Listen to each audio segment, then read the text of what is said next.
ஒரு பூங்கா.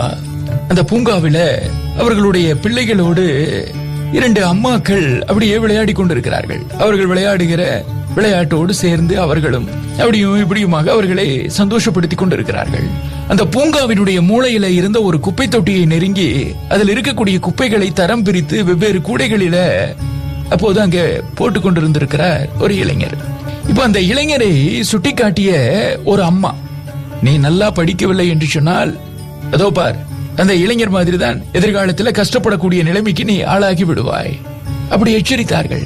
அதே இடத்துல இருந்த இன்னொரு அம்மா தன் பிள்ளையிடம் அந்த இளைஞரை காட்டி, நீ நன்றாக படித்து முன்னுக்கு வந்ததும் இந்த மாதிரி கஷ்டப்படக்கூடிய பலருக்கும் நல்ல வாழ்க்கையை அமைத்து கொடுக்க வேண்டும், செய்வாயா என்ன, இப்படி சொல்லிக் கொடுத்தார்கள்.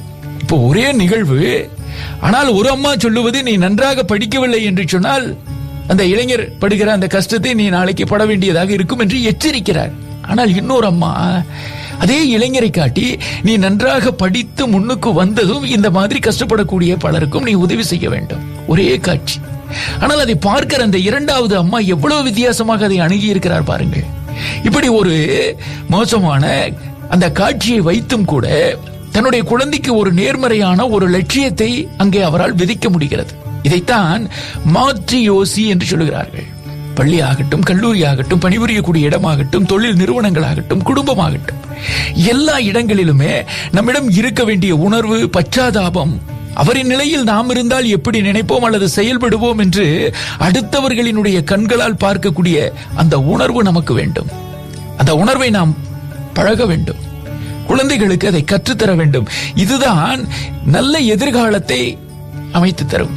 அதை விட்டு பயப்படுத்துவது, அங்க பார் இவர்கள் இப்படி ஆனார்கள் தெரியுமா, உன்ன மாதிரி சும்மா சுற்றி கொண்டு எதுவும் படிக்காமல் இஷ்டத்திற்கு அதையும் இதையும் தவறான வார்த்தைகளை பேசி இப்படி திரிந்தால் இப்படித்தான் ஆக வேண்டும்.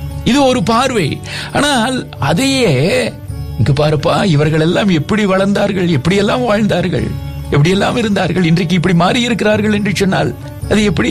ஒரு விஷயத்தை நாம் அணுகுகிற முறையில இருக்கிறது. படிக்கக்கூடிய கதைகளாகட்டும், பார்க்கக்கூடிய படங்களாகட்டும், கேட்கக்கூடிய சம்பவங்களாகட்டும், நாம் காணக்கூடிய மனிதர்களாகட்டும், எதிலுமே நேர்மறை சிந்தனை இருக்க அந்த விஷயத்தை, அந்த எண்ணத்தை நாம் அடுத்தவருக்கு விதைத்தோம் என்றாலும், அல்லது நாமே நமக்குள் அப்படிப்பட்ட ஒரு பார்வையை கொண்டு வந்தாலும் சரி, கனிவு வரும், கருணை வரும்.